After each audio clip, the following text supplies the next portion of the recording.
Praise the Lord. இன்றைய ஜீவாப்பம் ரோமர் 15ஆம் அதிகாரம் 14ஆம் வசனம்.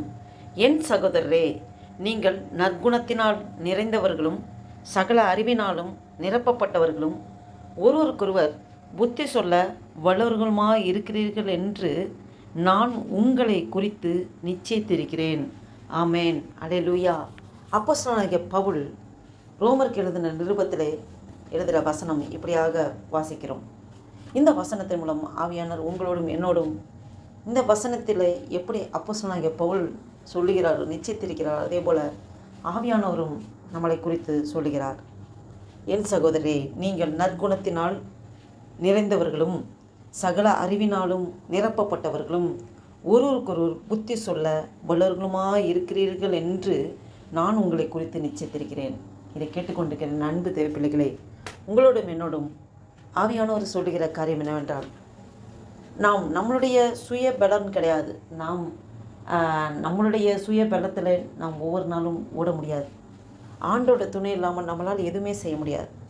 பாருங்க, நீங்கள் நற்குணத்தினால் நிறைந்தவர்களும் என்று சொன்னால், அந்த நற்குணம் ஆண்டவர் இயேசு கிறிஸ்து நமக்குள்ளே வாசம் செய்யும்போது, பரிசுத்தர் நமக்குள்ளே அசைவாடும் போது, அந்த நற்குணத்தில் நம்மளுடைய சுயத்தெல்லாம் சாம்பலாக்கி ஆண்டோடைய சுபாவம் நமக்குள்ளே புதுப்பிக்க செய்கிறார். அந்த நற்குணம் ஆண்டவருடைய கிருபையினாலே நமக்கு கிடைக்கிறது. சகல அறிவினால் நிரப்பப்பட்டவர்களும் நாம் ஆண்டவருக்கு பயப்படுதலே, கர்த்தருக்கு பயப்படுதலே ஞானத்தின் ஆரம்பம் என்று சொல்லப்பட்டிருக்கிறது. ஆண்டவருக்கு பயந்து அவருடைய கற்பனைகள் கட்டளைப்படி கைக்கொள்ள நடக்க வேண்டும் என்று பயபக்தியோடு நாம் அதுபடி செய்யும்போது நம்மளை சகலவித ஞானத்தினால் அறிவினாலும் நிரப்ப ஆண்டவர் வல்லவராக இருக்கிறார். அதோடு ஒருவருக்கு ஒரு புத்தி சொல்ல வல்லவர்களாக இருக்கிறீர்கள் என்று சொல்லப்பட்டிருக்கிறது.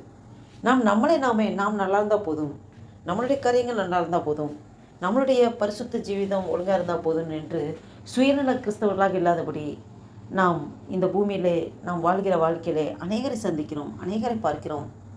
அநேகருக்கு நாம் புத்தி சொல்ல நாம் அழைக்கப்பட்டிருக்கிறோம். பரிசுத்த ஆவியானவர், கண்டித்து உணர்த்துகிற பரிசுத்த ஆவியானவர் நமக்குள்ளே இருக்கும்போது அந்த உணர்த்துவார்.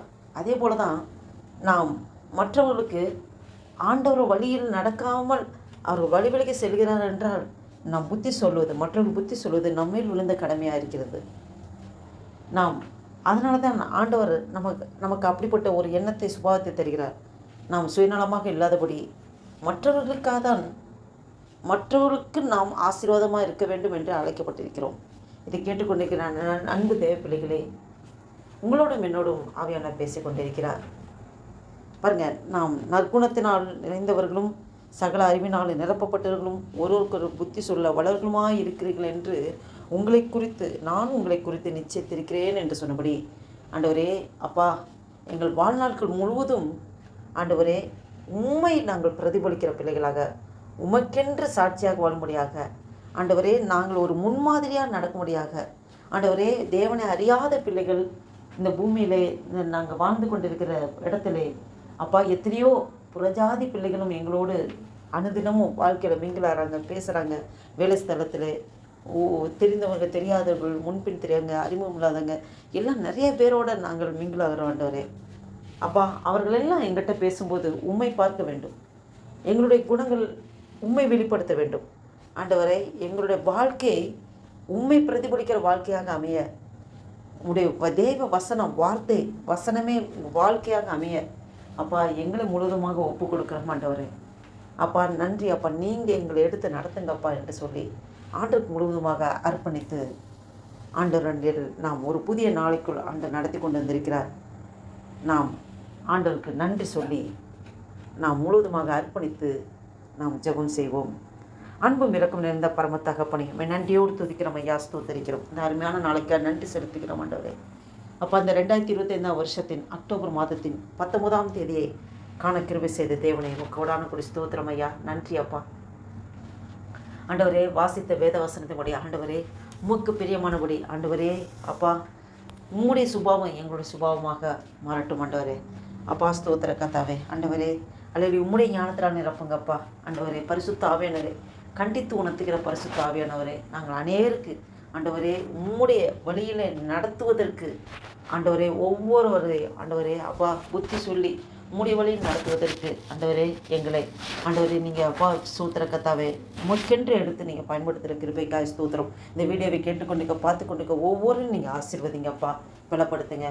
ஒரு புதிய நாளை எங்கள் நடத்தி கொண்டு வந்திருக்கீங்க. அந்த புதிய நாளை உங்களுடைய புதிய கிருபை நான் நிரப்பி ஆசீர்வதிங்க.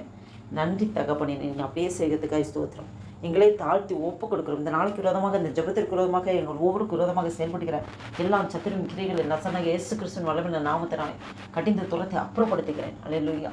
இந்த நாமம் ஒன்றே மகிமைப்படட்டும். இயேசு கிறிஸ்துவின் நாமத்தை நான் ஜெபிக்கிறோம் ஜீவனோட எங்கள் நல்ல பிதாவே, ஆமென்.